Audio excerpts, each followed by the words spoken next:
Sonic 4 has already been announced, and everyone is counting down the days to see the movie hit theaters, especially since we know Metal Sonic and Amy Rose will be in it. But do you really know who the real main antagonist of the movie will be? Well, this character might have actually appeared in the post-credit scene of Sonic 3, and no, we're not talking about Metal Sonic. You're kidding, right? That's right, we're obviously talking about Amy Rose. Yes, you heard that right. Amy Rose, the adventurous hedgehog who's head over heels for Sonic, might actually be hiding a dark secret from both him and us. The post-credit scenes of the third movie introduced the cinematic versions of both her and Metal Sonic, and naturally, everyone assumed that the robot would be the antagonist of the next film. After all, Metal Sonic has been one of Sonic's longtime enemies in the games, making him an obvious choice. But let's not forget that when Metal Sonic first appeared in Sonic CD, he wasn't actually the main villain. He was working for Dr. Robotnik. The problem? The scientist sacrificed himself in the last movie. So, if the plan is to portray Metal Sonic as a mere pawn like he was in the older games, the writers will need to find a new master for him. But what if the one controlling all those Metal Sonics from the post-credits scene is actually Amy Rose herself?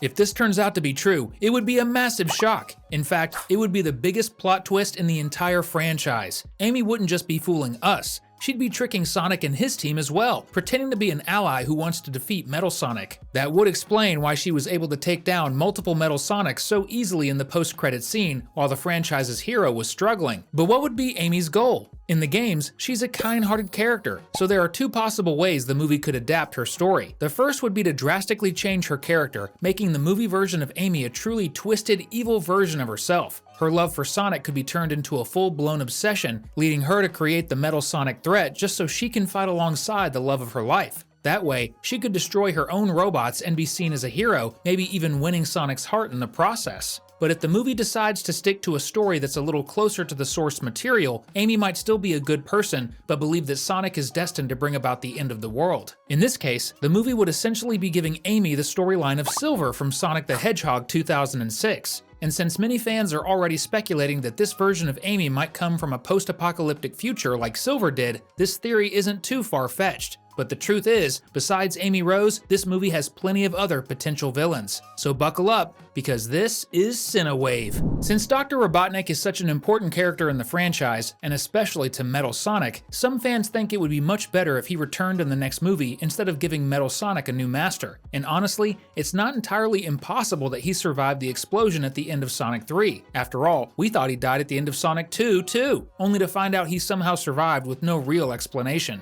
But what if, instead of repeating that same twist, the movie introduces another Eggman from a parallel universe? It might sound crazy, but concept art from the film suggests that there were plans for this alternate version of Robotnik to appear in the post-credit scene of Sonic 3. One of the most revealing images shows Dr. Robotnik dressed as a king standing alongside Metal Sonic in a post-apocalyptic world. Another image features Sonic in this alternate world, being saved by Amy from an attacking robot, a scene eerily similar to the post-credits moment in the movie, where she defeats an army of Metal Sonics to save him. This likely means that originally, the post-credits scene was supposed to show Sonic arriving in this apocalyptic universe and meeting Amy there. He would then discover that this world had been taken over by an alternate Eggman who used Metal Sonic to defeat him. Although this scene was scrapped, that doesn't necessarily mean Sonic 4 will ignore what was supposed to be revealed. We might still learn that Amy and Metal Sonic are from this alternate universe, and that the real main villain of the movie is this much darker version of Sonic's old nemesis, King Eggman. If you're excited to see Sonic go up against King Eggman in the next movie, drop a hashtag Eggman in the comments below. Now, a plot twist that would be truly shocking is if the real antagonist of Sonic 4 turned out to be none other than Agent Stone. He's never really been seen as a major threat, he's always just been Dr. Robotnik's loyal sidekick.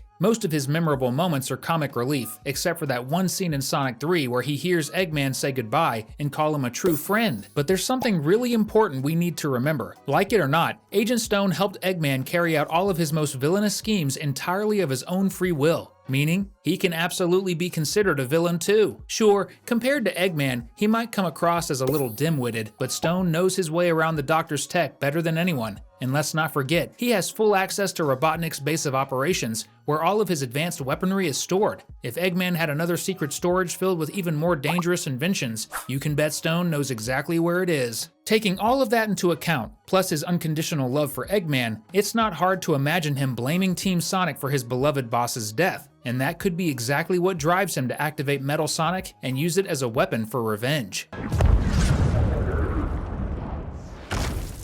But what if Metal Sonic wasn't created by Eggman at all in the movies? What if it's actually an alien technology? It's not that far-fetched, considering there's a very powerful alien villain in Sonic's universe, Black Doom. In the games, he gave a sample of his own DNA to Gerald Robotnik, and that DNA was used to create the ultimate life form. In other words, Black Doom is Shadow's father. Shadow is definitely going to appear in Sonic 4. After all, the second post-credit scene of Sonic 3 revealed that he's still alive, so making his father the main villain would actually be a pretty cool move, especially because Shadow's origin is a little different in the movies. Instead of being created by Gerald Robotnik, he fell from space and was discovered by scientists. Since the anti-hero came from outer space, his backstory could be even more deeply connected to Black Doom, and not just his, but Sonic's as well. Sonic's origins and the reason behind his powers have always been a mystery in the games, and the movies seem to be even more interested in exploring that. If Shadow is a super fast hedgehog who came from space, then chances are he's part of an entire race of speedster hedgehogs, and if that's true, then Sonic himself is probably from the same species.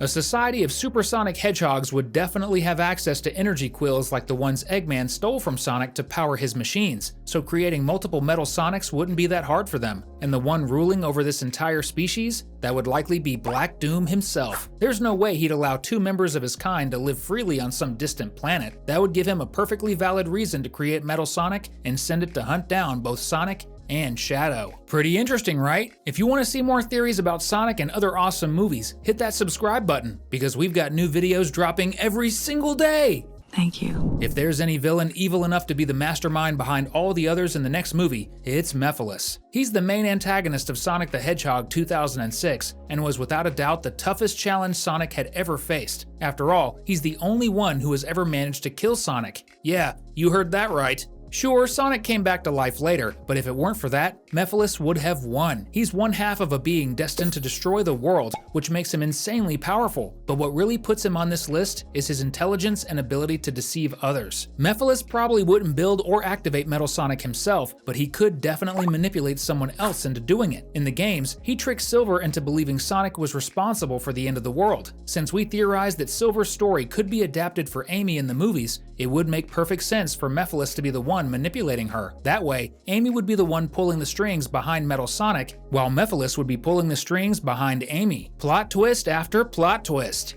But there's another possible target for Mephiles' manipulation, Agent Stone. Maybe it's Mephiles who fuels Stone's grief, twisting it into anger and a thirst for revenge against the world's fastest hedgehog. No matter how many possible villains there are, Metal Sonic is undeniably one of the most feared and iconic antagonists in the Sonic franchise. So even though he started out as nothing more than Eggman's pawn before becoming a real threat, the fourth movie could simply ignore that part of his history and bring him in as a villain working entirely on his own. Maybe Eggman did design his AI and build his body initially, but never got the chance to finish the project before he died. And if that's the case, like any good apocalypse-starting AI, Metal Sonic would complete himself and fulfill his one true purpose: exterminate Sonic. If the movie takes this route, it could be really interesting. After all, the only time Eggman could have programmed Metal Sonic was before his redemption at the end of Sonic 3. That means a key moment in the film could be Metal Sonic realizing that his mission no longer aligns with what his creator would have wanted. That realization could cause him to malfunction and shut down, or even self-destruct in a massive cinematic explosion. Or it could be the moment he develops his own desires, no longer hunting Sonic just because he was programmed to, but because he's jealous of him. I mean, imagine being a feared, lonely copy of a beloved hero who's surrounded by friends. Something similar happens in Sonic Adventure, where Metal Sonic turns against Eggman and decides to take over the world himself. That's when he transforms into Neo Metal Sonic, becoming even more dangerous than his creator ever was. So, who do you think will be the real villain of Sonic 4? That's it for this video. We've left 2 other fun ones on your screen for you to check out. Thanks for watching, and see you next time!